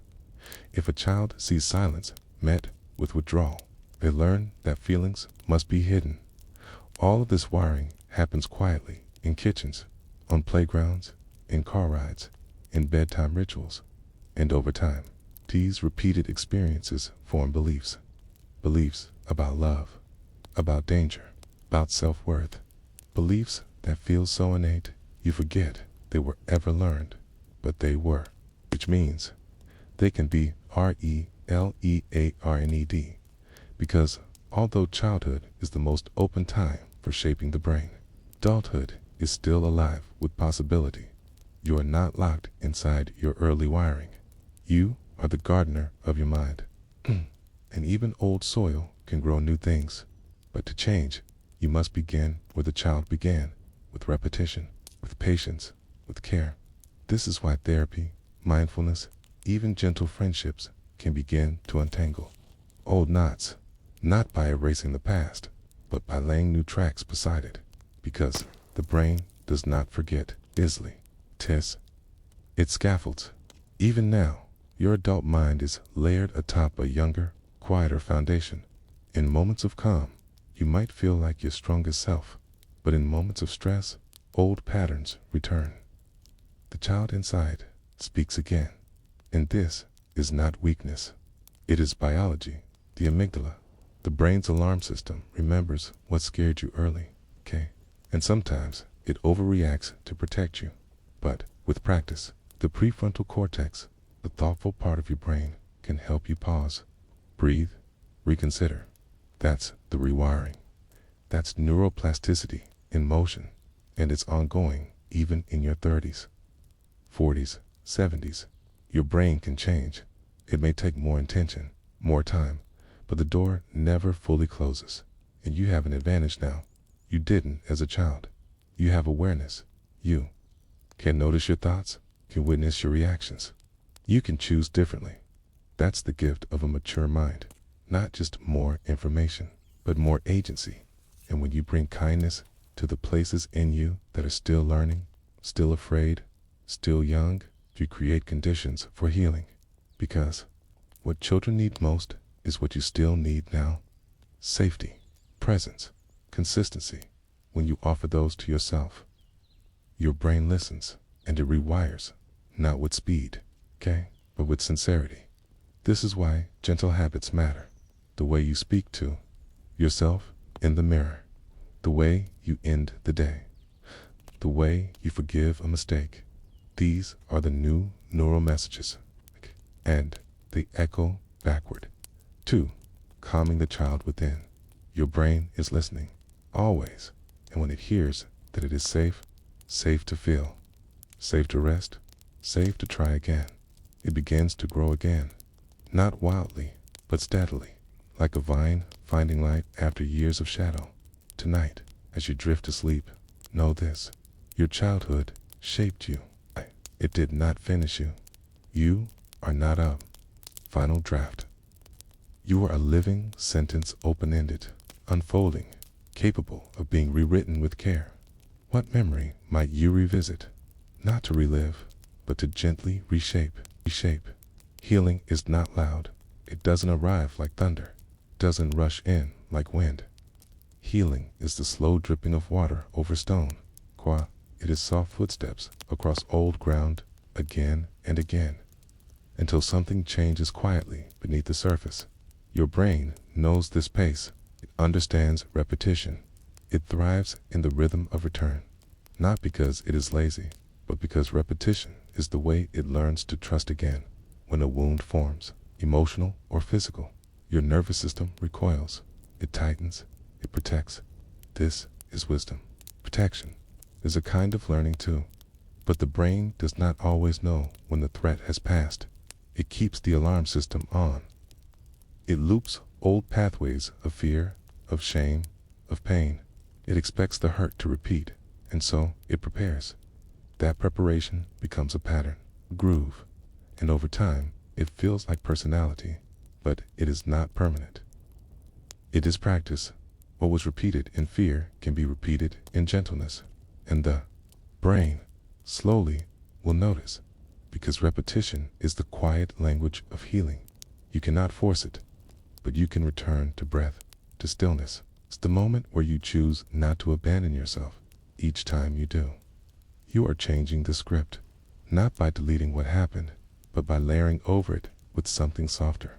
Your neural pathways are like trails in a forest. The more a path is walked, the clearer it becomes. The one that's ignored grows over with time. Old pain is a well-worn path. You know exactly where your mind goes when you're tired, when you're alone, when you're triggered. But every time you pause, even for a second, and choose another thought, another tone, another gesture, you are stepping onto a new path. It might be overgrown. It might feel awkward, but the act of stepping is enough once. Then again. This is the work of healing, not intensity, but consistency. The brain needs this rhythm, just as muscles remember movement, neurons remember feeling. A child calmed by a lullaby will expect music in moments of fear. An adult who repeats a calming breath in moments of panic will begin to feel safety with that breath alone. This is the promise of gentle repetition. It is not quick, but it is deep, because it doesn't try to replace the old with something new. It integrates, it includes, it tells the nervous system, yes, that happened. Oh, then now, this is happening too. The brain rewires best when it feels safe, and safety is not built in one moment. It is built in many, which is why even the smallest habits matter. The way you speak to yourself when you wake up, the way you pause before reacting, the way you make tea like a ceremony, even on an ordinary morning. These are not just routines, they are neural cues, signals that say, this space is calm, this action is loving, this body is worth care. Over time, these messages compound, like drops in a well. They feel something unseen until one day, draw up peace and don't quite know where it came from, but it came from practice. Even when you didn't feel ready, even when you were tired, even when it didn't feel like enough, you showed up and your brain noticed. That is the heart of neuroplasticity. It does not respond only to boldness, tease. It responds to repetition. Each gentle choice becomes a thread. And slowly, the torn places in your story begin to weave again. Not perfectly, not with the same pattern, but with resilience. The nervous system is not just a mirror of the past, okay? It is an echo chamber of what is repeated now. You can teach it new songs, new rituals, new ways of being with yourself. Even a simple mantra, a quiet phrase repeated daily, can change the shape of your internal world. I am safe now. I am learning. This feeling will pass. I can begin again. These words, whispered often, become companions. They walk with you, and when old patterns stir, they remind you, gently, that there is another way. Repetition does not mean denial. You are not pretending nothing happened. You are not ignoring the weight. You are simply inviting your brain to hold that weight differently, to carry it with more support. And sometimes, repetition is not words. It is movement. The body carries memory, too. Tension held in the jaw. Hesitation in the step. Shoulders raised without knowing why. Gentle movement, walking, stretching, swaying, sends signals to the brain that the present is safe. When you move slowly, the mind follows. When you move kindly, the body listens, even rocking a motion we often use to soothe infants has been shown to calm the vestibular system, to bring a sense of inner balance, to reset the rhythm of the breath, and repetition in movement. A dance repeated, a yoga pose held, a walk taken daily. Ground your healing in something tangible. You don't need to feel better instantly. You only need to return to the gesture again and again. There's something sacred in that, something ancient. The body knows cycles. So does the earth. Sunrise, heartbeat, tide. Your healing can move in circles too. Some days, you'll feel progress. Other days, you'll feel like you've gone backward. But healing is not linear. It spirals, it loops, it deepens, and each loop, though it looks familiar, passes through you with a little more awareness. That's the difference. Not that the pain disappears, but that you meet it differently. You speak to it with new words. You hold it with gentler hands. And your brain rewires quietly in response. No announcement, right? No ceremony. Just soft growth rooted in return. So tonight, there's something you're trying to let go, or something you're trying to relearn. Let it be slow. Let it be quiet. Let it be enough to simply return to your breath, your kindness, your practice. Healing will come. It already is. And the more you return, the more your mind begins to believe you. What small ritual might you return to tomorrow? Not to fix yourself, but to remind your brain that healing is always listening. You are not a finished self, not a complete sculpture, carved and hardened. You are a pattern that keeps unfolding, a symphony still in rehearsal, a seed that never stops shifting with the moon inside your skull, beneath layers of thought and story. Your brain is still learning how to be you, and every day, without your knowing, it changes gently, invisibly, continuously. New connections spark, old ones fade, paths widen where attention flows, others close where neglect has cooled them. This is not a flaw. It is a feature. It is how you grow, even tonight, as you breathe, as your mind softens in the quiet of rest. You are becoming someone slightly new. It happens without fanfare. Neurons reshape their links. Chemical messengers shift their rhythms. The very architecture of you flexes and adjusts, not in chaos, but in a kind of thoughtful tide. And this change is not just in reaction to trauma or learning. It is built into you.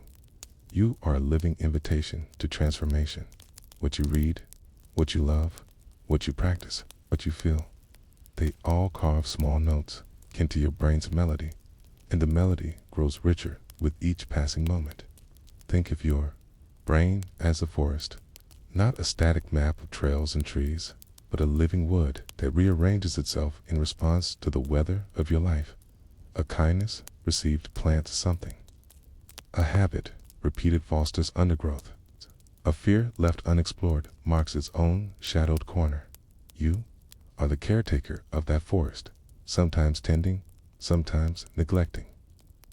But never separate from it, and the forest remembers. It grows toward your light. Each time you pay attention to what nourishes you, you help that inner forest flourish. Even your dreams leave footprints. While you sleep, your brain sorts memories, rearranges emotional threads, and sometimes rewires pain into softer forms. What felt tangled before may wake as something clearer, something quieter. And yet, the beauty of this system is not that you can erase your past, it's that you can include it and still become more. You are not just your memories, okay? You are the way your brain keeps meeting them. And in every meeting, there is room to be different. This is the hope buried in repetition, in recovery, in every morning. Your mistakes do not define you, but they leave marks. And marks can be read, not as scars, but as calligraphy, evidence that you've lived and adjusted. Think now, softly, of a belief you used to hold. One that no longer fits. Okay. One that quietly unraveled as you grew. Was it sudden, or did it shift gradually as layers of new experience replaced the old? This is how most change happens. Not in bursts, but in erosion and layering. The self you are now is made of thousands of such changes. Tiny decisions, new exposures, moments of awe, soft refusals, fresh understandings. Each one rewiring your mind in a direction only you could follow. You are not linear. You are a spiral, a returning, refining. You revisit yourself and yet arrive somewhere slightly new, and that's enough. The world often demands progress in straight lines, certainty, permanence, but biology is not built that way. Not in ecosystems, not in minds, not in hearts. Change is cyclical. It is seasonal. Even in decay, there is compost. Even in loss, there is space made for arrival. So, if you feel unfinished, good. That is your true state, to be open, to be in process, to be becoming. Even when you feel stuck, your brain is listening. It is waiting for your next gentle cue, a new book, a new way of walking, a pause before reacting, a breath in the middle of the same old thought. You don't need to be someone else overnight. You only need to begin again with the smallest of shifts. The self rewires by noticing what feels old, what feels tired, what hurts in the same familiar way, and then what feels new, what feels like softness where sharpness used to live. Notice that, water it, because even joy is a neural path, one that deepens when walked often, one that widens when shared. Your brain is not just a problem solver, it is a wonder maker. It is capable of delight, of stillness, and when you allow those experiences to repeat, to anchor, to echo, you grow stronger in them. Resilience is not a fortress, it is flexibility. It is your brain's ability to bend, to adapt, to find another way. You've already done it countless times, in grief, in doubt, in joy that surprised you. You rewired without knowing. Now, imagine what might happen if you did it with intention. If you spoke to yourself like a friend, if you gave your mistakes room to teach, if you made peace with not being done. That is the practice of becoming, and it lasts a lifetime. Some changes will feel seismic. Others will be invisible to anyone but you, but all of them matter. All of them are valid, because every version of you has brought you here, and every new version waits patiently in the wings. A single thought, a single habit, a single breath away. You are not the person you were 5 years ago, nor the one you'll be 5 years from now. And that's beautiful, because it means there is room to heal, room to expand, room to forgive, room to rest. You are not behind. You are unfolding, and each time you return to yourself with curiosity, with softness, with honesty, you become new again. So tonight, as your mind winds down, let it hold this truth. The brain you rest with will not be the brain that wakes, because even in sleep, you grow.